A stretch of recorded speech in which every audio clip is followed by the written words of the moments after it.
In this video, I'm going to show you real quick how to reset the maintenance required soon indicator on a 2021 Toyota 4Runner.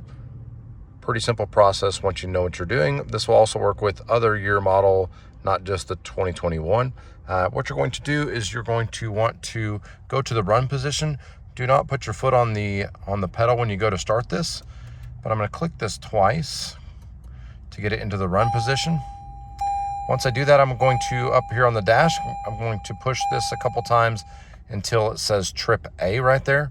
Once it says trip A, I'm going to turn the vehicle back off, give it just a second. Then what I'm going to do is I'm going to push on this. At the same time, I'm going to push twice on this again. And you'll notice now it says resetting oil maintenance data. And that's all there is to it. Pretty simple process. If you thought this video was helpful, please give it a like, comment with any comments, and subscribe to help us make more videos just like this. Thanks for watching.